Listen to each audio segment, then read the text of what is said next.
It's pretty late, isn't it? It's already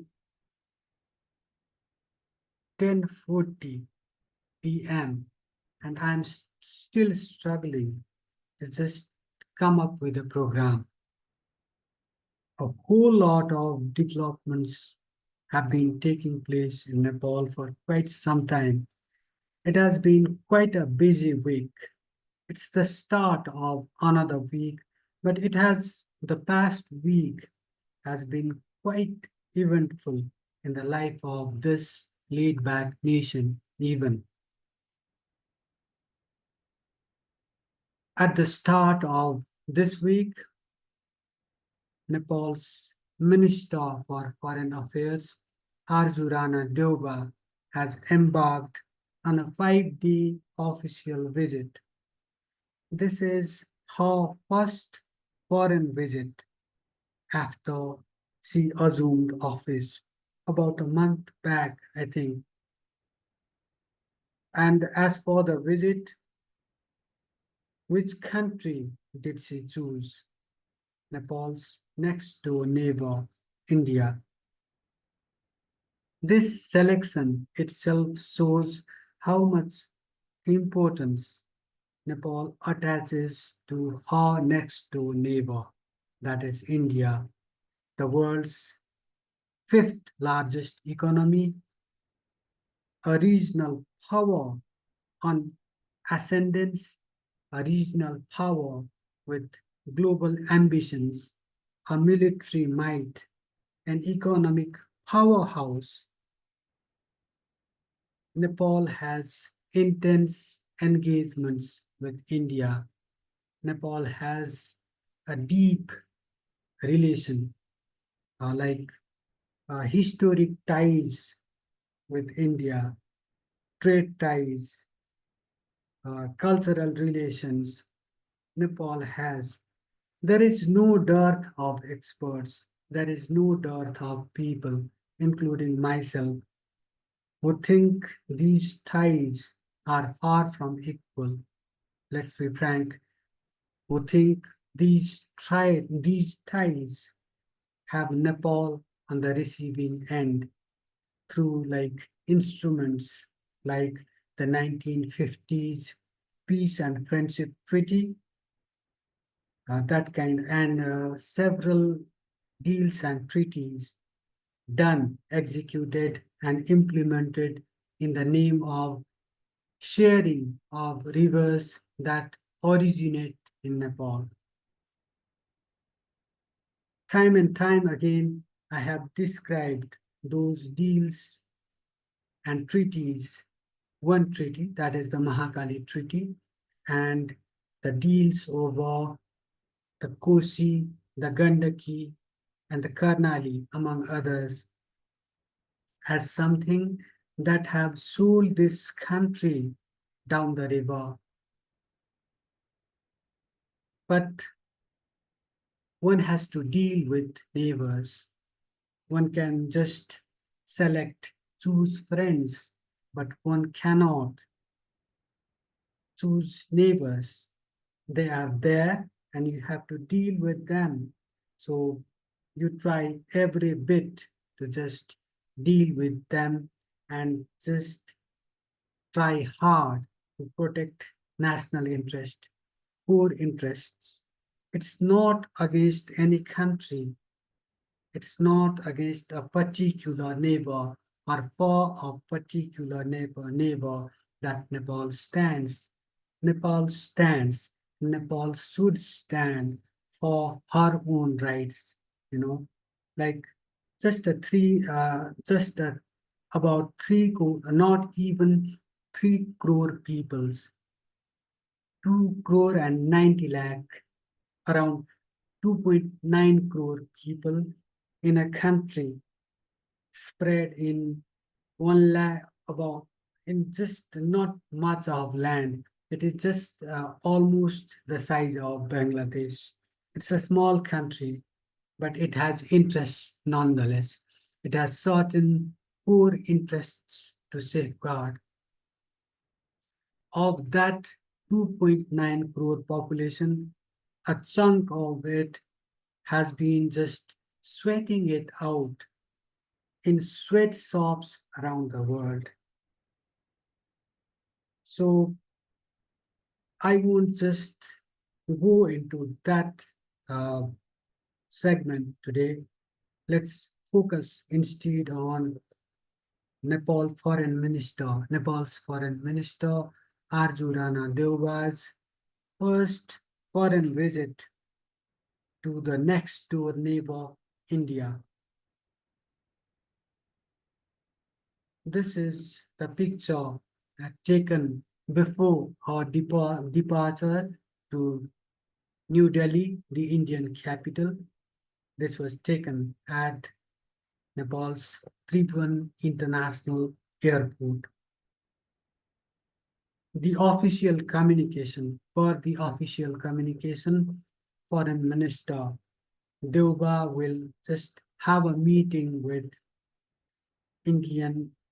her Indian counterpart, S. Jaishankar. The original plan was to just Devga's original plan was to just go on a medical visit to India, but later on, S. Jaishankar, India's Minister for External Affairs, extended an invite to Arju Rana Devga. A 5-day visit. It's a long time, isn't it? Even in the life of a laid back country, 5 days, it's a pretty long time, isn't it? What will she do during her 5-day stay in the Indian capital? The official communication states that she will call on her Indian counterpart S. Jaishankar, but some media reports also suggest that she will seek to have meetings, engagements with senior leaders of the ruling Bharatiya Janata Party. So my reading, what you call a cursory reading of this development is that there is more to this visit than meets the eye. Let's read a bit into the context of this visit. It comes close on the heels of another important visit to Nepal. India's Foreign Secretary Bikram Misri came on a 2-day visit to Nepal on a very short notice. Misri had a flurry of engagements in Nepal. He made the most of that visit. It shows, that unfettered access that India has on the corridors of power in Nepal. The foreign secretary met Nepal's president, the first citizen of the country, Prime Minister, Minister for Foreign Affairs, Arju Rana Devga, former prime ministers, the chiefs of different political parties, and last but not the least, his counterpart, Nepal's Foreign Secretary, Seva Lamsal. Can you imagine Nepal's high-ranking official, Nepal's, say, top bureaucrat, even the chief secretary, getting to meet India's prime minister, foreign minister, minister for external affairs, the president, maybe the chief of army staff, that kind of people, not even in a not even in a dream, I think. So like all doors are open. Every corridor of power is like within the reach of a powerful official, a senior official of a powerful neighbor, whereas such is not the case in the case of Nepal. It affects policy, I think. It affects the very functioning of the state, doesn't it? Such an unfettered access to the corridors of power. So one can influence polity that way if you have that kind of reach, if you have that kind of access to the corridors of power of a certain country. So the official communication says that Nepal's foreign minister Deuba will have a meeting with India's foreign minister, Minister for External Affairs, that is what they call it, S. Jaishankar. But she will seek, per media reports, seek to have engagements, seek to have meetings with senior leaders of India's ruling Bharatiya Janata Party. So the visit, Bikram Misri's visit is not the only, not the one and only diplomatic engagement, important diplomatic engagement in Nepal. A flurry of engagements have been taking place in Nepal at a time when the world is like turning quite fast. Important developments have been taking place in the extended neighborhood and beyond. Bangladesh, as you know, is not at peace. A regime change, a change of guard has taken place in that country in the wake of fierce protests, violence, targeted killings, uh, reports of violence against minority communities in that country. Nepal, Bangladesh is also Nepal's not that far from Nepal's eastern borders in particular. So unrest in the extended neighborhood always has had huge implications for Nepal. The Bhutanese refugee crisis, the ingress of displaced populations from a strife-torn Myanmar, from Afghanistan, even from Bangladesh. So Nepal has had to deal with a humanitarian crisis. Bhutan, when like more than 1 lakh Bhutanese citizens of Nepali origins, when they were driven out of that country by a regime, a draconian regime, a tyrannical regime, Nepal has had to deal with a humanitarian crisis. Nepal has had to provide for more than 1 lakh refugees. So whenever there is a crisis in the neighborhood, Nepal gets seriously affected, and there are fears that Nepal may have to deal with another crisis because of that unrest in Bangladesh. So this visit should also be read in that context. The visit also comes after a very important visit from the United States. Richard Verma was here on a 2-day visit.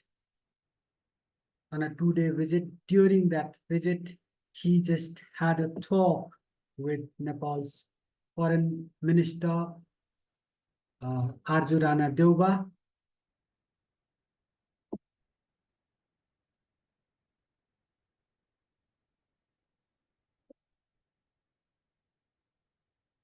Richard Burma is the first American official to visit Nepal after the KP Sharma Oli government took charge in Nepal about a month ago, I guess. So the two sides obviously discussed matters of mutual interest. Uh, beyond that, beyond this officialese, we don't know what uh, finer points, what crucial aspects figured in the discussions. After this engagement, Richard Burma also left for India. During his stay in Nepal, he has had like meetings with Nepal's high-ranking officials. After that engagement, after a brief stay, uh, Richard Burma left for India. So Arju Rana Deoba leaving for India and Richard Burma leaving for India means like at least we can say that something may be cooking behind the scenes. One can only speculate as to the purpose of such engagements. Burma, let me just, I just read, but what position he holds, I just can't just figure out. I'll just let you know. I forgot. Assistant Secretary, I guess, but he is the senior most official to visit Nepal since the KP Sharma Oli government took charge. He is the US Deputy Secretary of State for Management and Resources.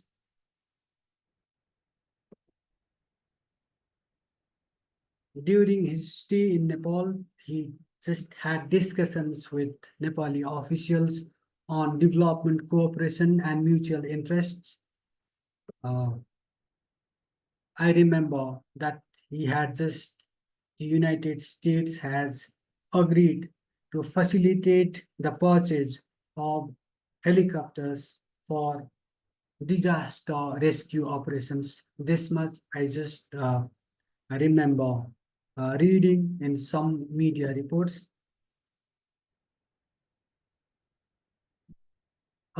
This visit, Arju Rana Deoba's visit to India, also comes at a time when another important visit from India is taking place.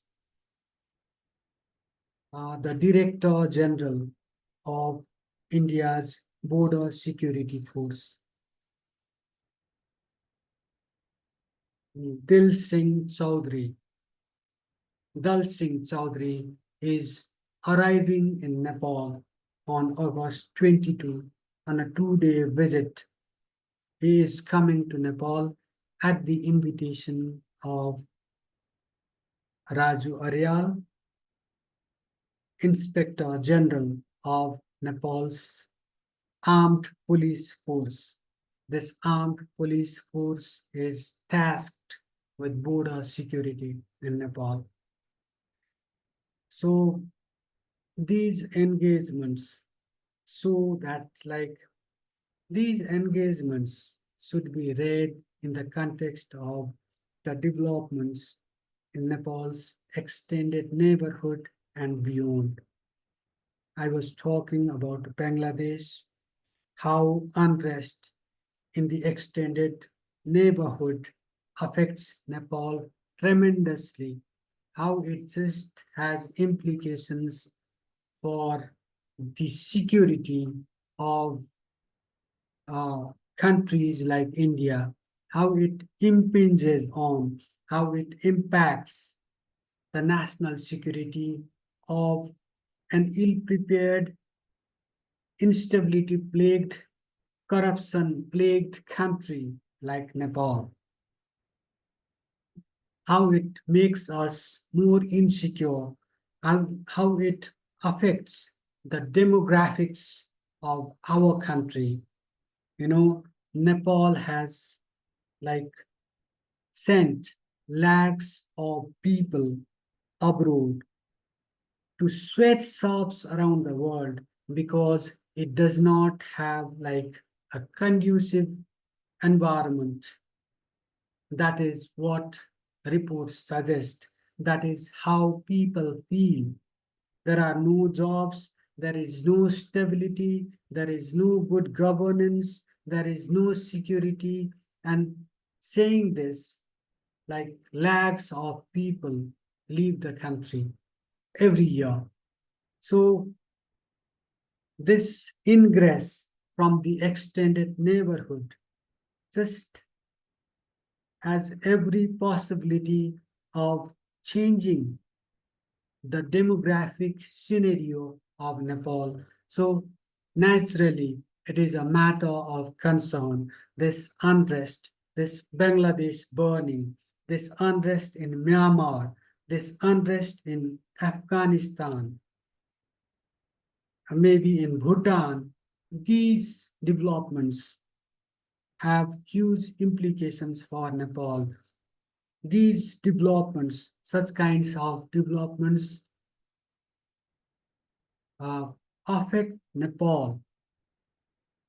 The past has shown that they do, and there is every chance that unrest, say in the extended neighborhood, unrest in Bangladesh, protests in Bangladesh, the displacement of minority communities from that violence plagued country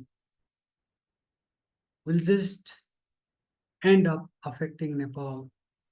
So these visits, these engagements should be read in that context. Also, there I just remember reading a report that United Nations resident coordinator Hannah Singha Hamdi called on Nepal's political leadership just a few days ago. So these developments should be read, just looked into in the context of the unfolding scenarios in Nepal's extended neighborhood and beyond. These developments should be read into the context of protests in Bangladesh, the escalating tensions between Russia and the United States and China, China and India. These developments can affect, there is every chance that these developments will affect Nepal because it does not have the institutional capacity to deal with such challenges. That's why it will affect Nepal tremendously. So Nepal's political leadership, if the past is any guide, does not have that stewardship. It does not have the wherewithal. It does not have the capacity. It does not have the foresight. It does not have the vision to deal with such crises.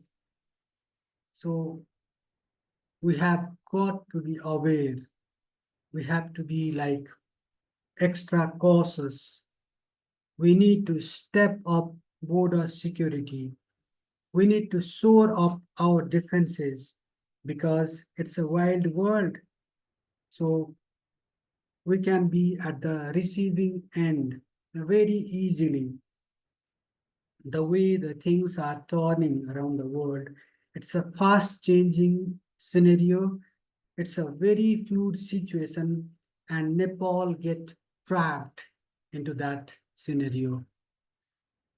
Let's see how the foreign minister's visit turns out, whether like there is a tendency in Nepal to seek remedies for Nepal's ills abroad.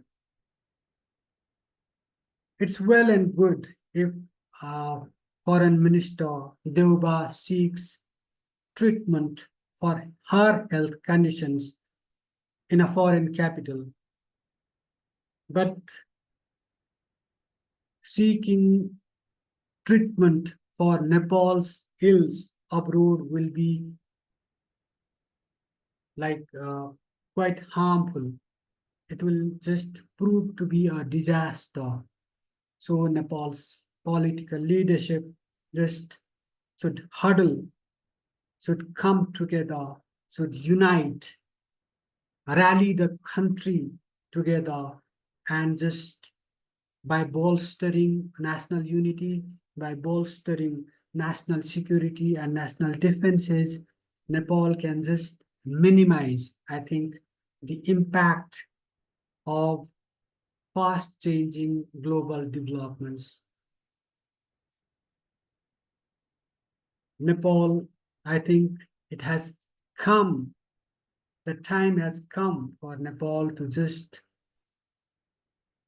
stand on its own, just to rally together with like-minded countries without aligning with one or the other camp, and resolutely stand for its existence, its independence, its severely compromised national security.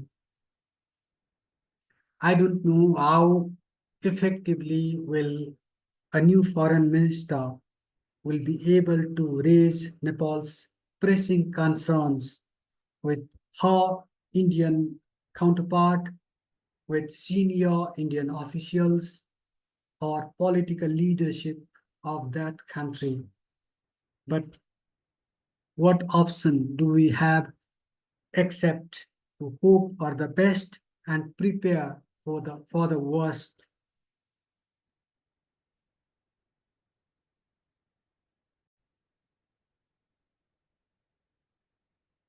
Lastly, Nepal's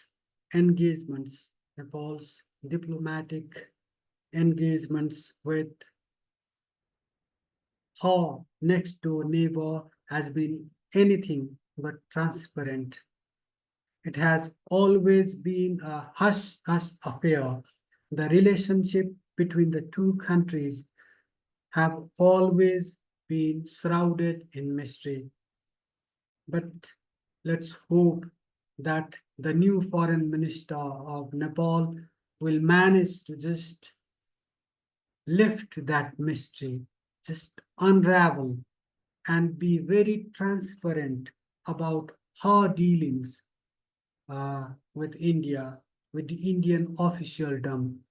I think she will just hold a press conference after her return at the end of a 5-day official visit. She will hold a press conference and she will just uh, seek to address every concern raised at that conference. That will just that will deny those conspiracy theorists any opportunity to smell another controversy, to just propagate the rumors of like another sellout or something like that. I hope she does that and just contributes to a transparent, responsible, and accountable polity in Nepal. With this remark, I wrap up this edition of Soft Talk.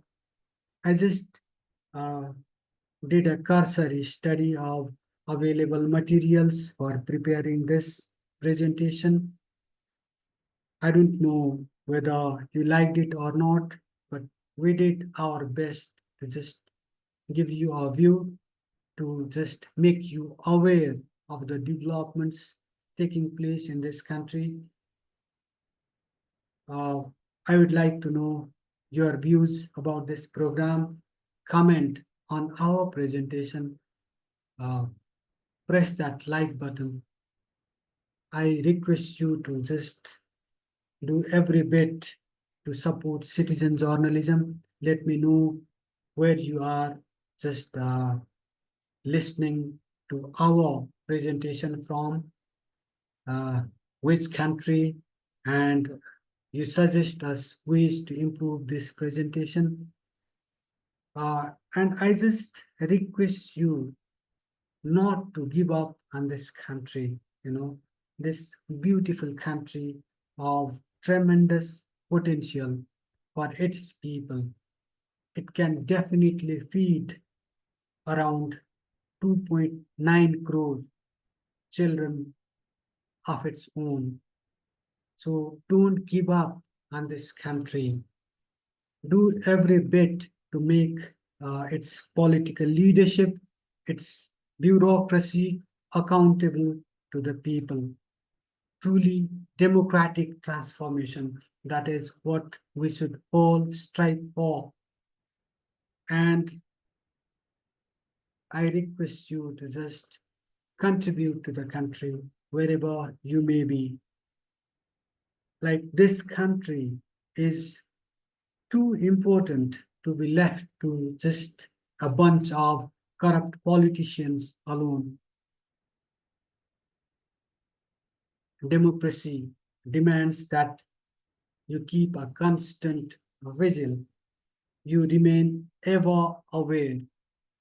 Like it's not about like casting a vote every 5 years and just going on this deep slumber. It is about remaining awake. It is about standing for the country and for fellow country people. So I request you, those endowed with modern knowledge, uh, modern awareness, to just step up their vision for the country and the peoples. And I request you to just support our endeavor. Thank you for watching. Thank you for listening. And by the way, this is meant to just present Nepal's worldview to the world. I'm very much aware that my English is not up to the mark. Many of you may find it quite difficult to comprehend what I am saying exactly. But I'll do every bit to polish the language. I have received certain suggestions that I should rather present this program in Nepali. But my idea, try to understand this. The idea is to present Nepal's worldview to the world. What we think, what is our position, what I think about what's happening around the world. It is just, it doesn't matter, if I falter, if I fail, it doesn't matter because I'll be learning either way. So I just request you to just have patience, bear with me for some time. I'll seek to polish this language. So request you to just stay with us through thick and thin and just press that like button, comment on our presentation and support our bid to promote citizen journalism. Thank you for watching. Thank you for listening.